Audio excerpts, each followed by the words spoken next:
2 years after the war began, humanity stood at the gates of the Vorthak home system.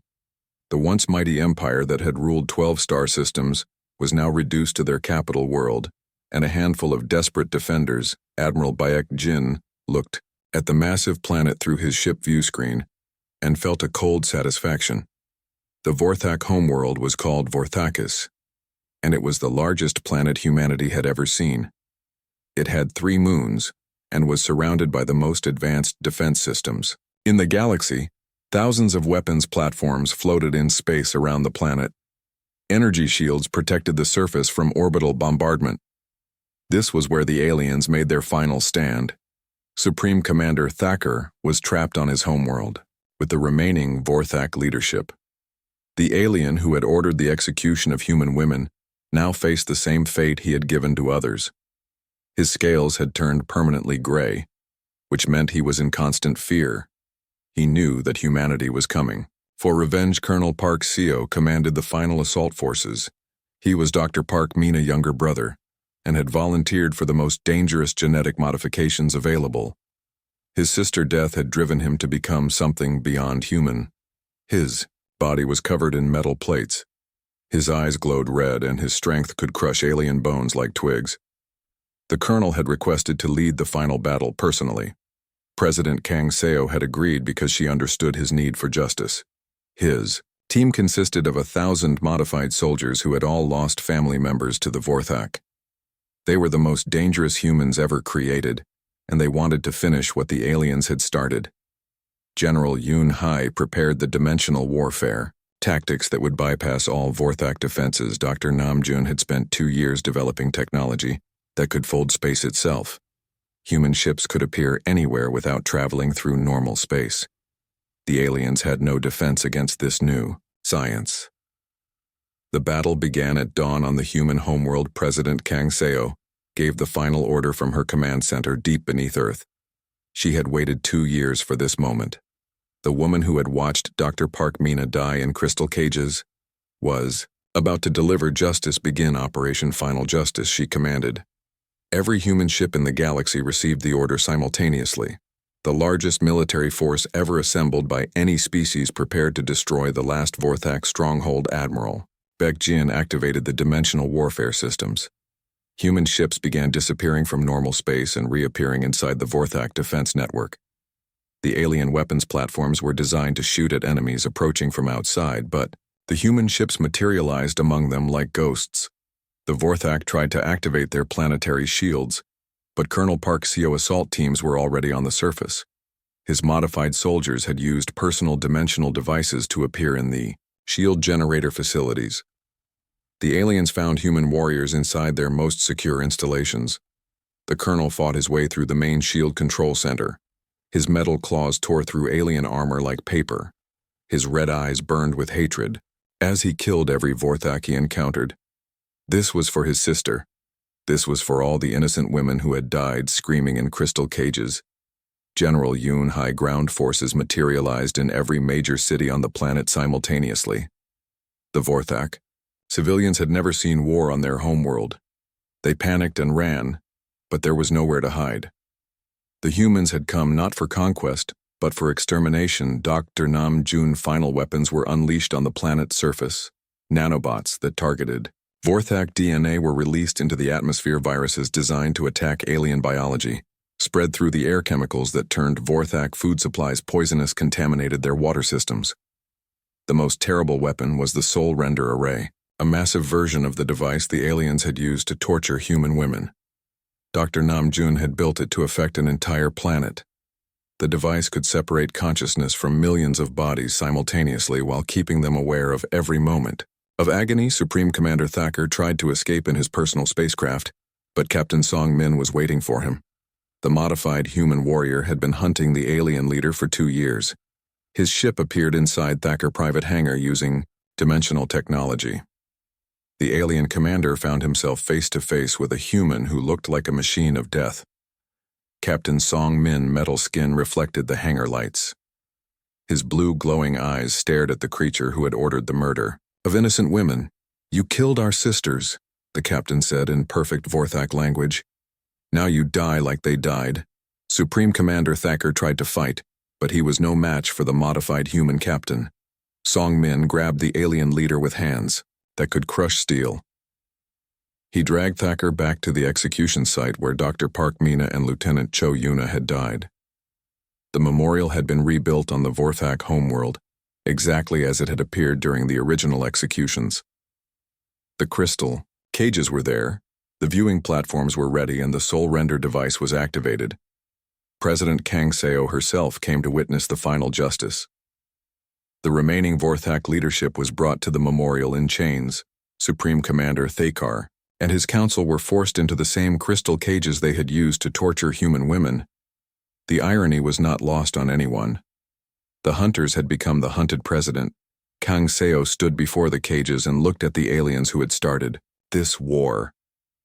2 years ago, you executed our women to teach us submission. She said, today you learn what happens to those who threaten human families. The soul render device was activated, and the Vorthak leaders began to experience the same slow, agonizing death they had inflicted on others. Their consciousness separated from their bodies while keeping them aware of every moment of pain. The process would take 6 hours, just as it had for the human women. But this execution was different. The humans broadcast it live across the entire galaxy. Every species that had ever encountered the Vorthak watched as their former masters died screaming. The message was clear to all intelligent life: humanity was now the dominant force in the galaxy. Colonel Park Seo watched his sister killers die with cold satisfaction. He thought about Dr. Park Mina and how she had transmitted scientific data even while facing death. Her sacrifice had provided the intelligence needed to destroy the entire Vorthak empire. Her death had not been meaningless. As the hours passed and the alien leaders died slowly, other species across the galaxy began to understand the new reality. The Vorthak Empire was extinct, and humanity had taken their place. But the humans were different. They had not conquered for power or territory, they had fought for justice. Captain Song Min stood guard over the dying aliens and remembered Lieutenant Cho Yun's final transmission. She had asked humanity to make sure no other species suffered like the humans had. This execution was fulfilling that promise. When Supreme Commander Thacker finally died after 6 hours of agony, President Kang Seo made an announcement to the galaxy. The Vorthak Empire is extinct, she said. Any species that threatens human families or commits genocide against innocent people will face the same fate. The war was over, but humanity had been forever changed. The peaceful explorers who had sought friendship among the stars had become the galaxy protectors. They established the Terran Protectorate, with one simple mission: preventing genocide anywhere in the galaxy. Dr. Nam Jun became the head of the new galactic peacekeeping force. His weapons were used to protect innocent species rather than destroy them. The scientist who had created instruments of revenge now used his knowledge to preserve life. General Yunhai modified soldiers became the enforcers of galactic law. They patrolled star systems looking for species that might threaten others. The warriors who had been created for revenge now served as guardians of peace. Admiral Baek Jin. Massive fleet became the backbone of galactic defense. The ships that had destroyed the Vorthak Empire now protected trade routes and defended weak species from stronger predators. The memorial to Dr. Park Mina and Lieutenant Cho Yuna became the center of the new galactic government. Their final words were inscribed in every language known to civilization. We die not as victims, but as warriors. Our sacrifice awakens the protector species across the galaxy. Learned that humanity greatest strength was not their technology or their military might, but their absolute refusal to accept harm to their families. The Vorthak had tried to break human spirit by murdering innocent women. Instead, they had awakened a force that would reshape the galaxy forever. The peaceful contact mission that had begun with hopes of friendship had ended with humanity becoming the galaxy's supreme power. But they used that power responsibly, protecting the weak and preventing the kind of genocide that had destroyed so many species. In the end, the Vorthak Empire's final lesson was this: some species should never be threatened, especially when they value family above their own lives. Humanity had proven that love and protective fury, combined with superior intelligence, could overcome any enemy.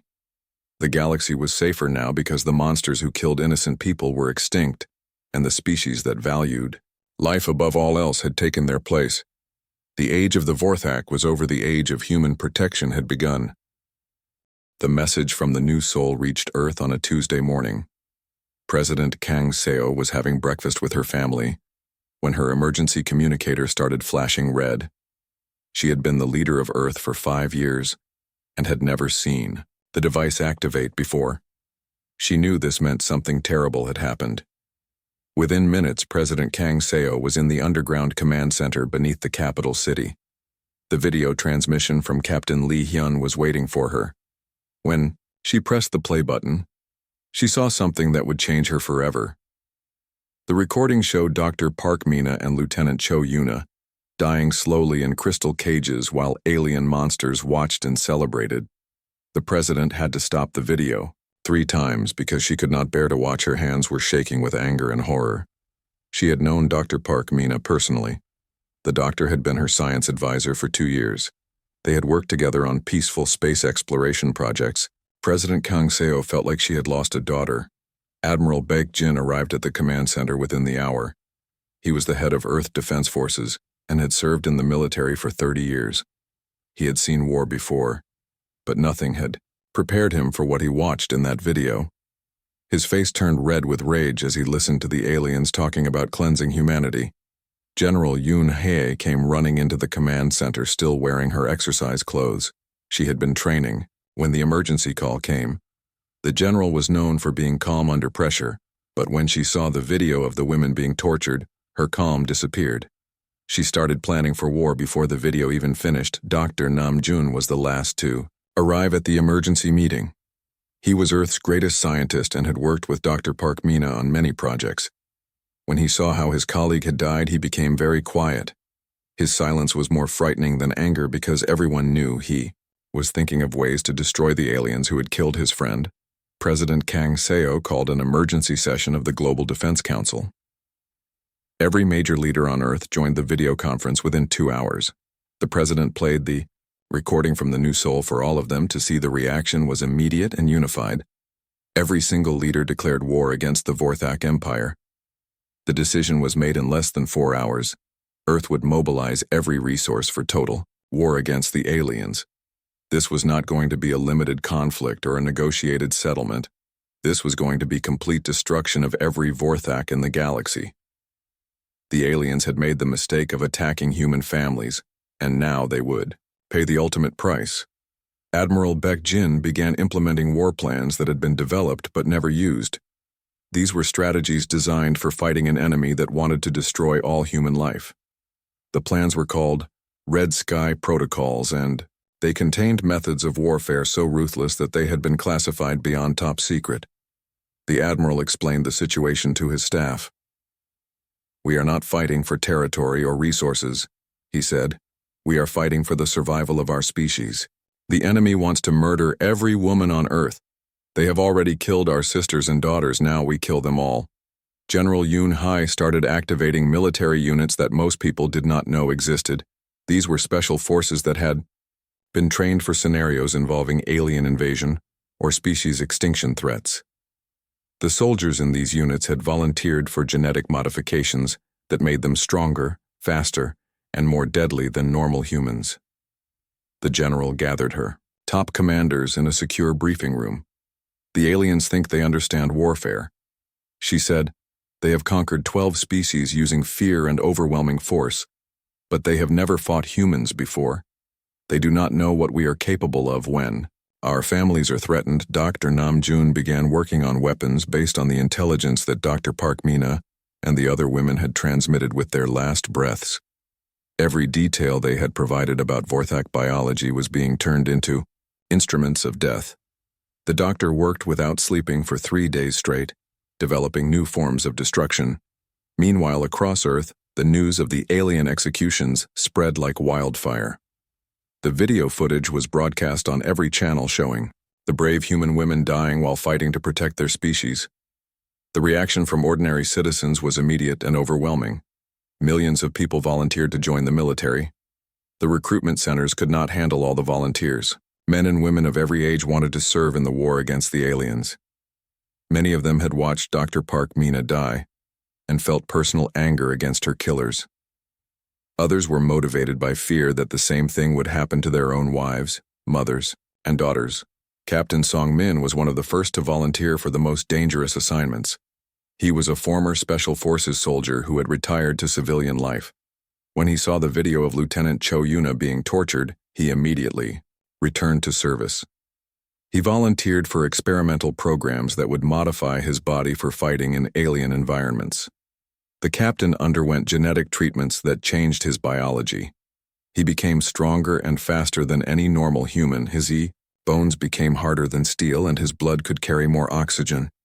His eyes were modified to see in different types of light.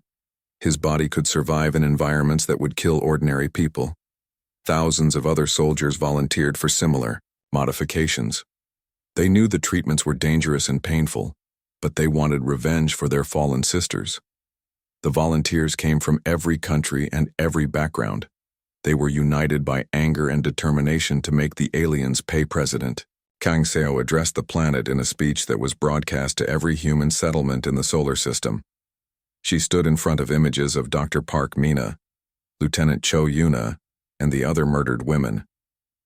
Her voice was calm, but everyone could hear the steel beneath her words.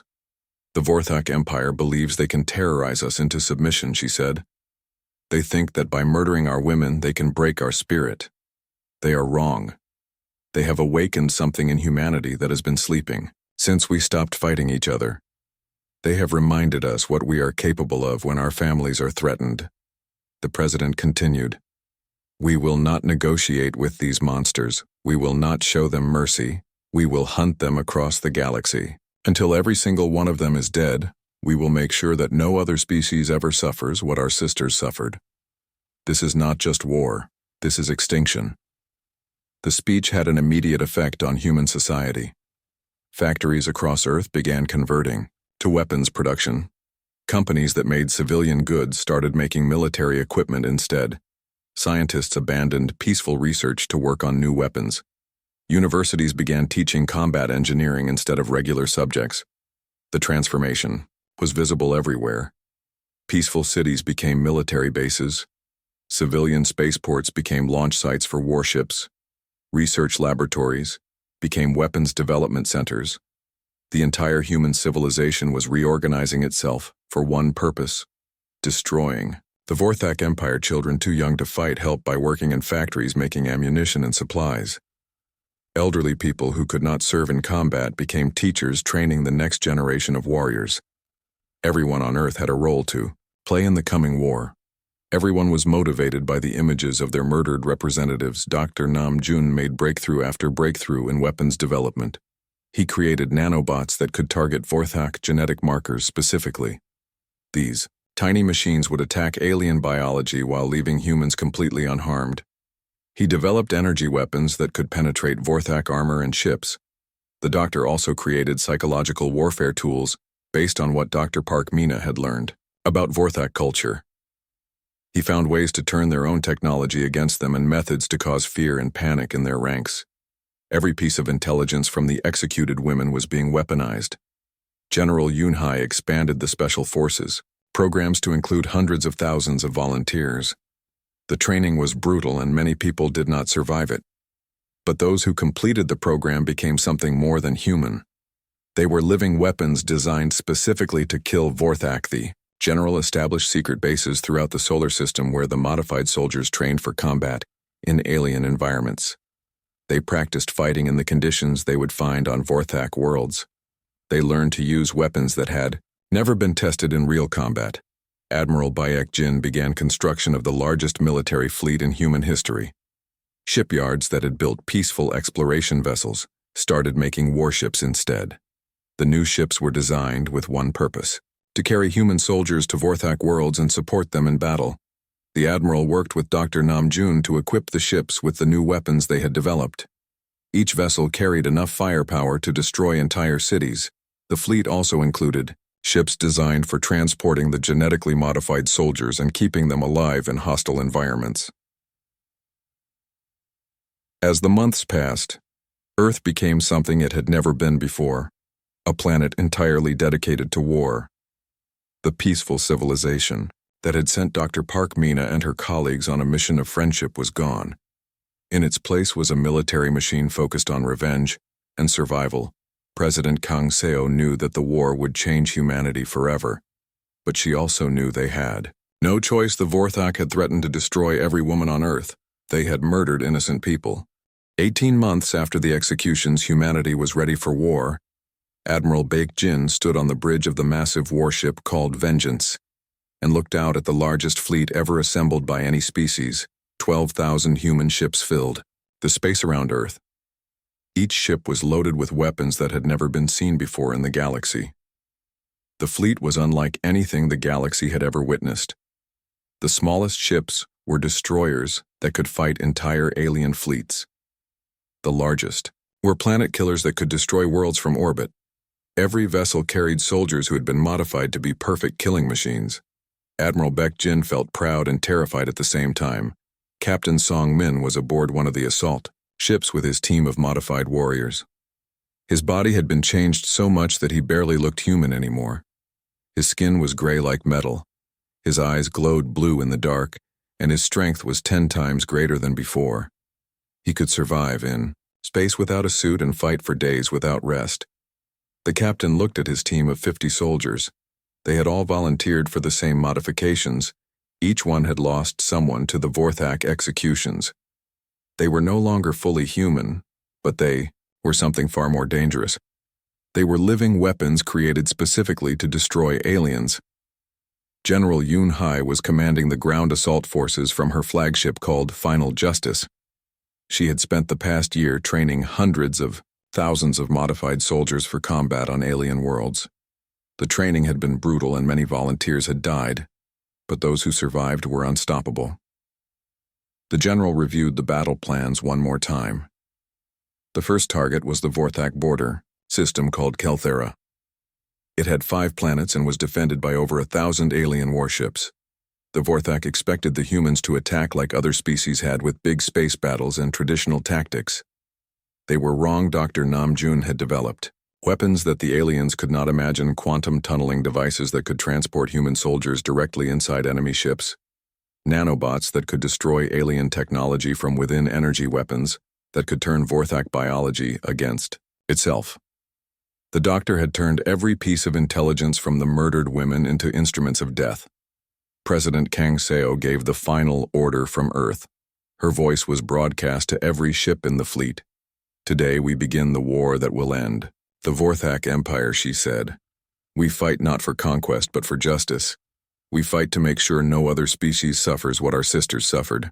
Show them no mercy because they showed none to our daughters." The human fleet jumped to hyperspace and disappeared from Earth. The journey to Kelthera took 6 hours. During that time, the soldiers prepared for battle. Captain Song Min and his team checked their weapons and equipment. They knew many of them would not survive, but they were ready to die for revenge. When the human fleet arrived at Kelthera, the aliens were waiting. The Vorthak had assembled their border defense fleet exactly as expected. Over 1,000 alien ships formed battle lines ready for traditional space combat supreme. Commander Thacker himself was there to watch the humans be destroyed. But the humans did not engage in space battle instead. Admiral Baek Jin activated the quantum tunneling devices. Suddenly, human soldiers began appearing inside Vorthak ships. Captain Song Min and his team materialized in the engine room of the alien flagship. The Vorthak crew was completely surprised. The modified humans moved through the alien ships like ghosts. They were faster and stronger than any Vorthak warrior. Their weapons cut through alien armor like paper. Captain Song Min personally fought his way to the bridge of the enemy flagship, where he killed the alien commander with his bare hands. The psychological impact was devastating. The Vorthak had never faced enemies who could appear inside their supposedly secure vessels. They tried to fight back, but the human soldiers were too fast and too strong. The aliens began to panic, and their formations broke apart. General Yoon Hai launched the second phase of the attack. While the modified soldiers were destroying ships from within, regular human forces began landing on the planets below. The ground assault was unlike anything the galaxy had ever seen. The humans showed no interest in capturing territory or taking prisoners. Every Vorthak military base was completely destroyed. Every alien government building was reduced to rubble. Every piece of technology that could be useful to the enemy was blown up. The humans practiced what they called scorched earth tactics, leaving nothing behind that the aliens could use. Dr. Namjoon revenge weapons began appearing on the battlefields. Nanobots designed to target Vorthak DNA were released into the atmosphere of enemy planets. The tiny machines attacked only aliens while leaving other species completely unharmed. Entire Vorthak cities began dying from diseases that had never existed before. The most terrifying weapon was something Dr. Namjoon called the Soul Render, Mark II. It was based on the device the aliens had used to torture the human women, but it was far more advanced. The new version could cause the same slow, agonizing death, but it worked on entire populations at once. Captain Song Min used one of these devices on a Vorthak military colony. The aliens who had watched human women die in crystal cages now experienced the same fate themselves. They screamed for mercy, but the modified humans showed them the same compassion they had shown to Dr. Park Mina and Lieutenant Cho Yuna, which was none at all. The Kelthera system fell in 6 hours, but the humans were just beginning. Admiral Baek Jin ordered the fleet to move to the next target. Every planet that had Vorthak presence would be cleansed of alien life. The humans were not interested in ruling conquered territory. They wanted complete extinction. General Yunhai's implementation of the Red Sky protocols shocked even hardened military veterans. The protocols contained tactics that were designed for species survival, scenarios, methods of warfare so ruthless that they had never been used before. The humans targeted not just military forces, but the entire infrastructure that supported Vorthak civilization. Human forces destroyed power plants, water treatment facilities, food production centers, and transportation networks. They wanted to make sure that any surviving aliens would die slowly from starvation and disease. The goal was not just military victory, but complete elimination of the enemy species. The Vorthak tried to respond with their traditional overwhelming force tactics. They sent massive fleets to attack human positions, but the humans had studied Vorthak military doctrine during the peaceful contact period. They knew exactly how the aliens would fight, and they were ready for every strategy. Captain Song Min led attacks on Vorthak supply lines. His modified soldiers could survive in space and attack ships that thought they were safe. The aliens discovered that humans could fight in environments that would kill normal beings.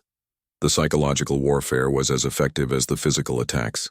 Dr. Namjoon continued developing new weapons based on Vorthak weaknesses that Dr. Park Mina had discovered. He created viruses that attacked alien computer systems, energy fields that disrupted their communication networks, chemicals that made their food supplies poisonous.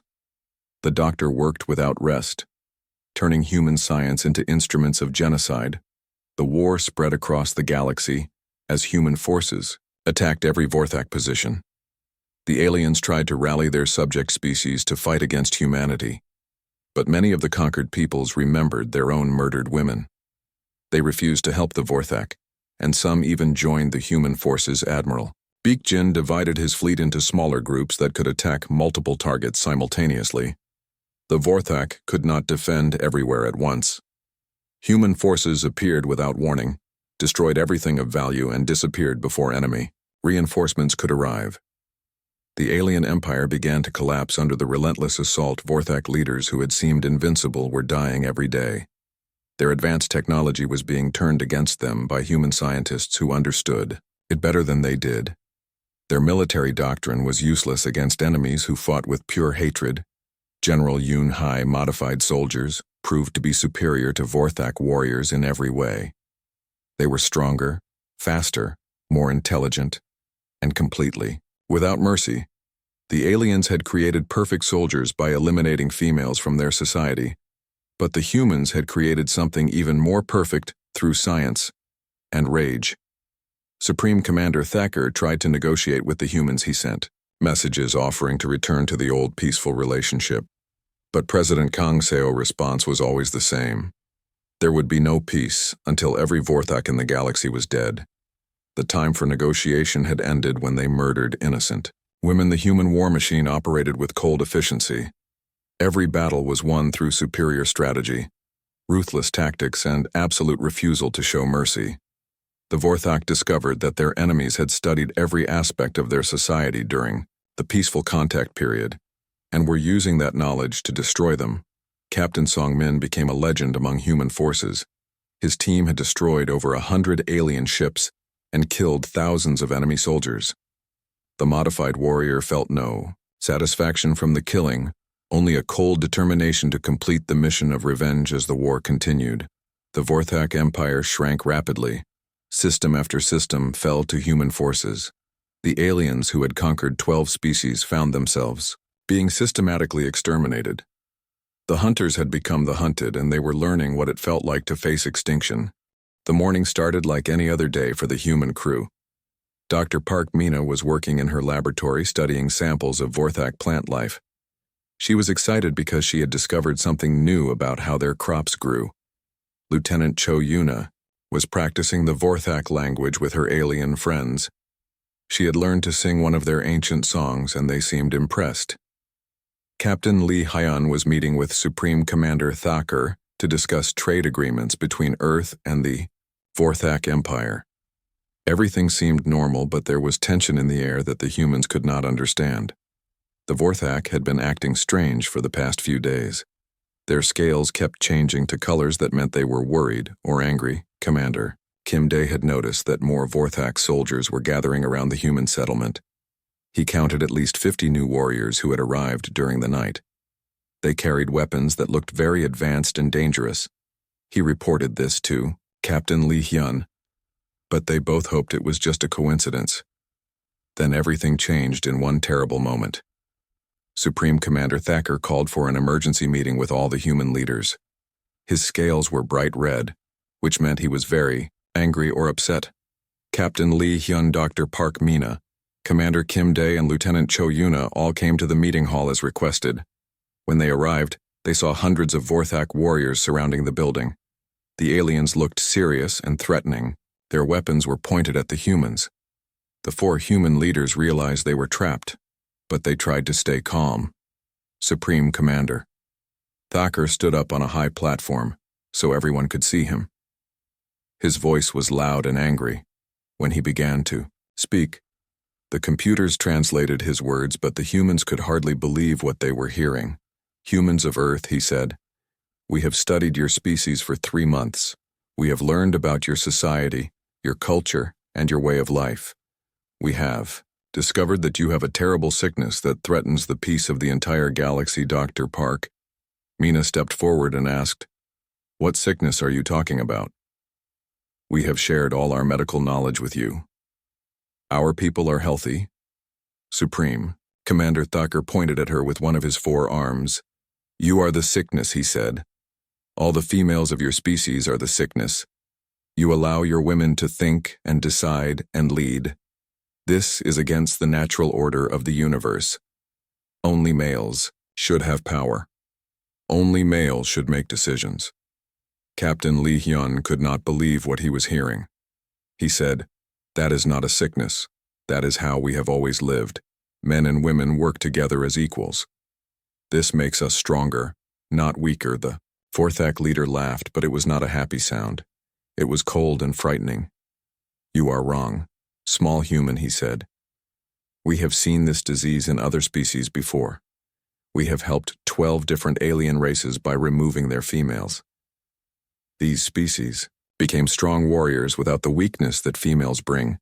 Commander Kim Dae felt his blood turn cold as he realized what the alien was saying. You killed the women of 12 different species, he asked, Supreme Commander. Thakur nodded proudly. Yes, we cleansed them of female weakness. Now they serve in our empire as perfect soldiers. They reproduce through our advanced science. They no longer need females to continue their species. They are grateful for our help. Lieutenant Cho Yuna started to understand the horrible truth. The Vorthak were not friends. They were monsters who destroyed families and murdered innocent people. She looked around and saw that all the Vorthak in the room were male. She had never seen a female Vorthak because they had killed them all. Dr. Parkmina felt angry and scared at the same time. "You are talking about genocide," she said. "You are talking about murdering half of every species you meet. That is evil, not helpful." Supreme Commander Thacker moved closer to her. His scales turned darker red. "We do not murder," he said. "We cleanse. We remove the source of weakness and confusion. We bring order to chaos. Your females make your males weak and confused. This must be corrected, Captain." Li Hyun tried to negotiate with the alien leader. "What do you want from us?" he asked. "Can we discuss this and find a solution that works for everyone?" The Vorthak commander smiled, showing his sharp teeth. "We are giving you a choice," he said. "You can surrender all your females to us willingly, and we will make the process quick and painless. Your males can join our empire and become strong warriors like the other species we have helped." Commander Kim Dae asked. "What if we refuse?" Supreme Commander Thakkar looked at him with his yellow eyes. "Then we will take your females by force and make their death slow and painful to teach your males the price of resistance. After we finish with the females on this ship, we will go to your planet Earth and do the same to all the women there." The human leaders stood in shocked silence. They could not believe that beings who seemed so advanced could be so evil. Dr. Parkmina was the first to speak. "We will never surrender our women to you," she said. "We would rather die fighting than let you hurt innocent people." Lieutenant Cho Yuna stood beside her doctor friend. "I agree," she said. "If you want to hurt human women, you will have to kill us first." Supreme Commander Thacker seemed pleased by their defiance. "Good," he said. "This will make the lesson more effective for other species. We will demonstrate what happens to those who resist the natural order." The Vorthak leader raised one of his arms and gave a signal. Immediately, dozens of alien soldiers rushed into the room. They grabbed Dr. Parkmina, Lieutenant Cho Yuna, and 8 other human women who had been brought to the meeting. The women fought back, but the aliens were much stronger. Captain Li Hyun and Commander Kim Dae tried to help, but more soldiers held them back. The male humans were forced to watch as their female crew members were dragged away.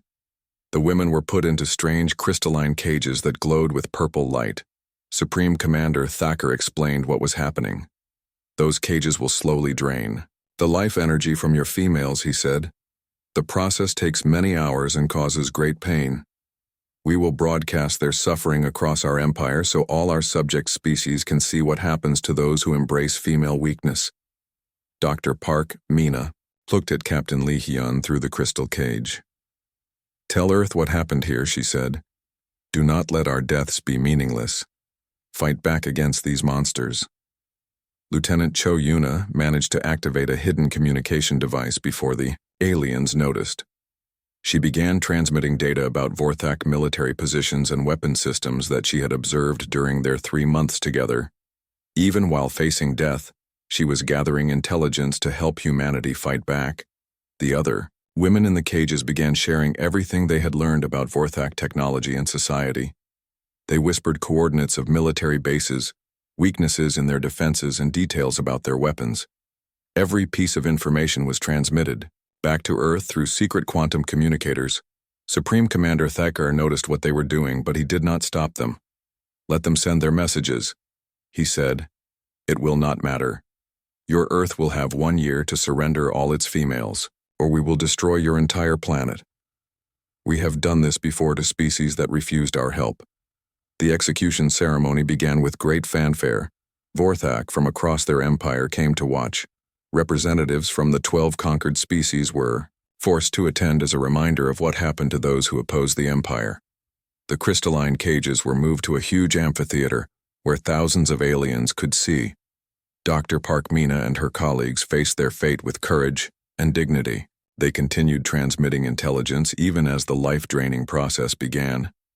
The device called the Soul Render made their consciousness separate from their bodies while keeping them aware of every moment of pain. Lieutenant Cho Yuna used her last moments to send a message to her family on Earth. "Tell them I died as a warrior," she transmitted. "Tell them to make the aliens pay for what they have done here. Do not let any species suffer like this again." The other women followed her example, sending messages of love to their families and strategic information to Earth military forces. They shared details about Vorthak biology that could be used to develop weapons.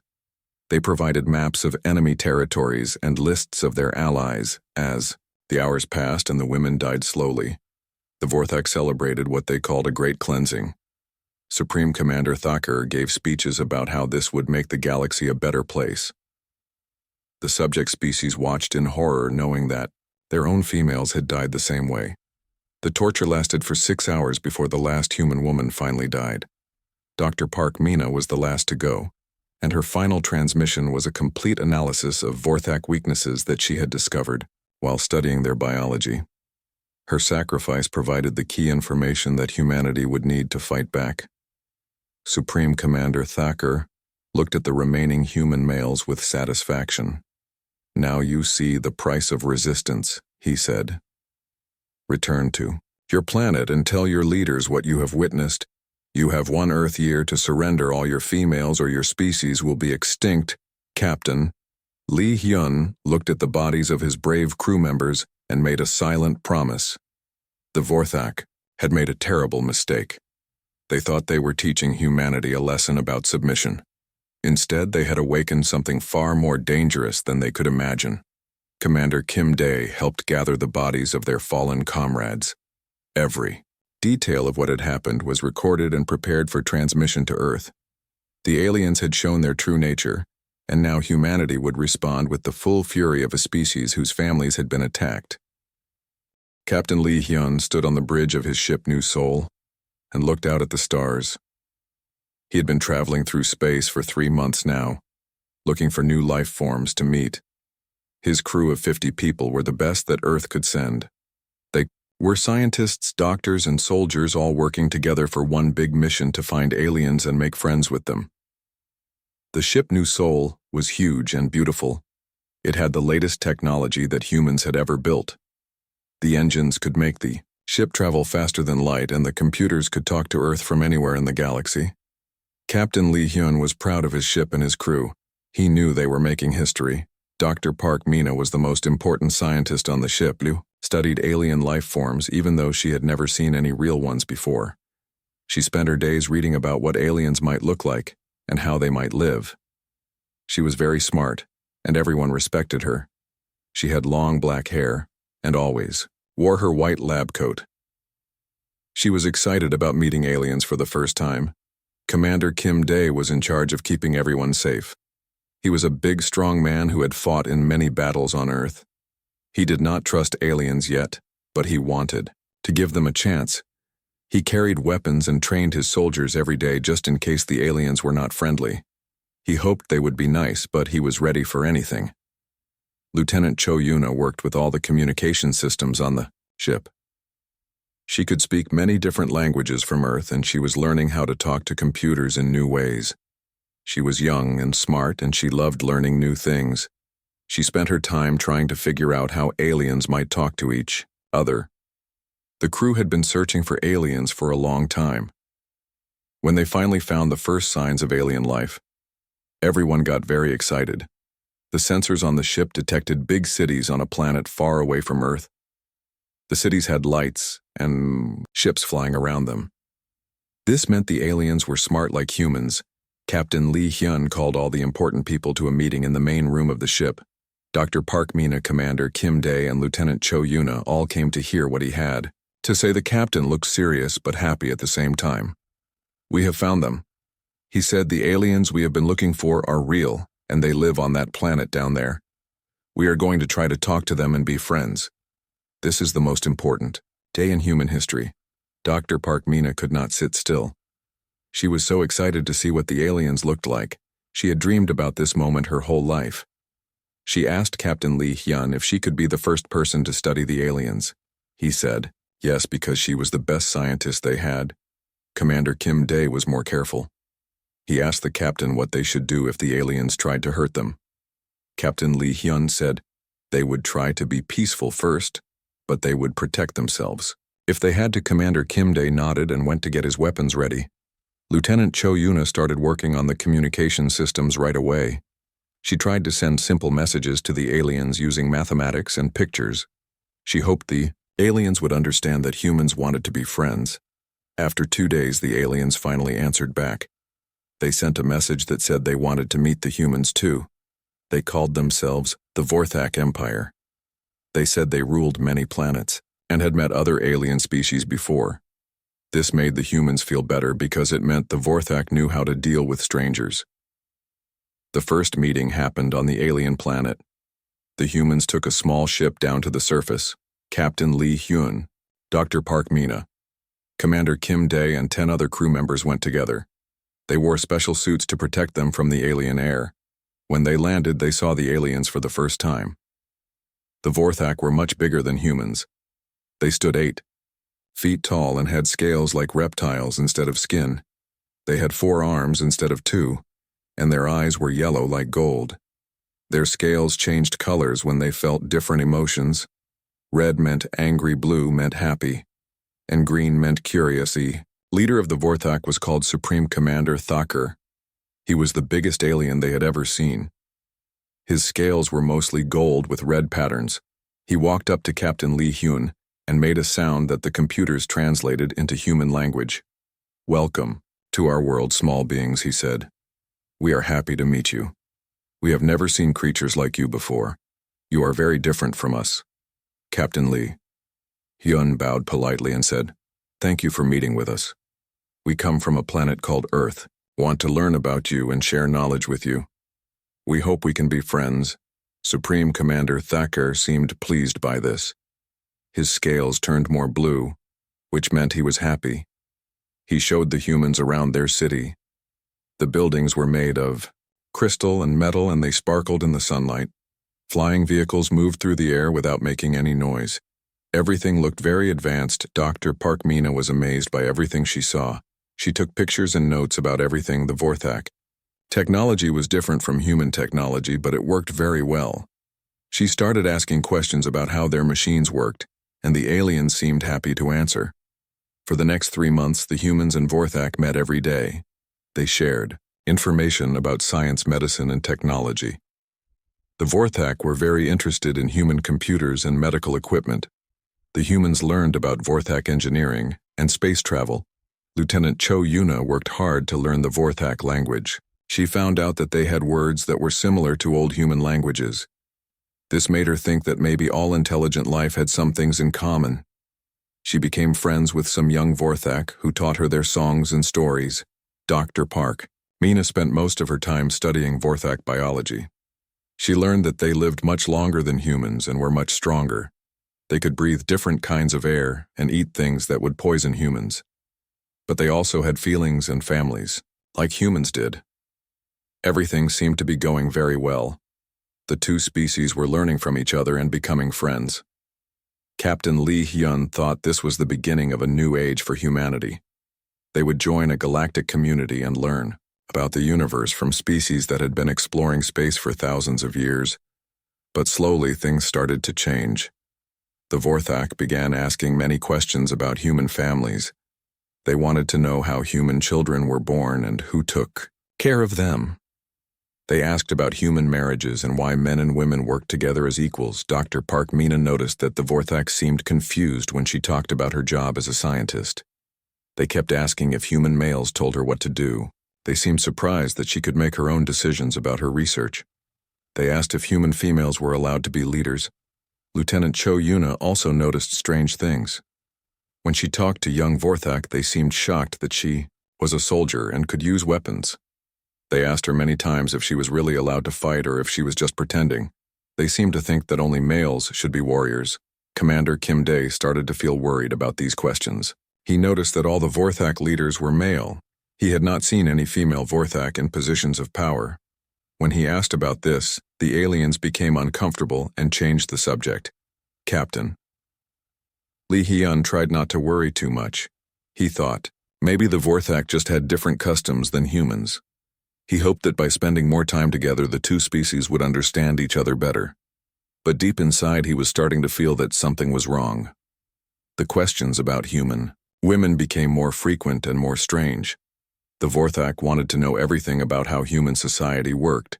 They seemed particularly interested in the fact that human women could be doctors, scientists, soldiers, and leaders just like men. One day, Supreme Commander Thacker asked Captain Lee Hyun a direct question that made everyone uncomfortable.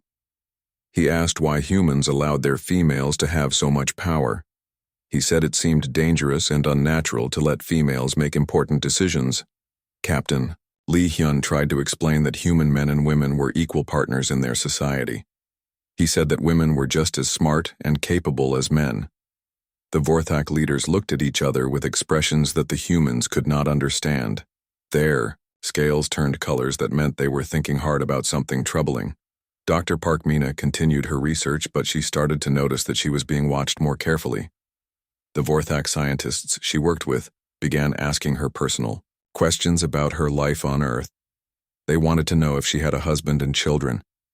They seemed confused when she said her career was the most important thing to her. The peaceful time was ending, even though the humans did not know it yet. The Vorthak were learning about human society, and they did not like what they were learning. They believed that the humans had a serious problem that needed to be fixed, and they thought they knew how to fix it. The stage was being set for a conflict that would change both species forever. The humans thought they were making friends, but they were actually being studied by aliens who saw them as fundamentally flawed. The Vorthak Empire had plans for humanity, and those plans did not include women living free lives.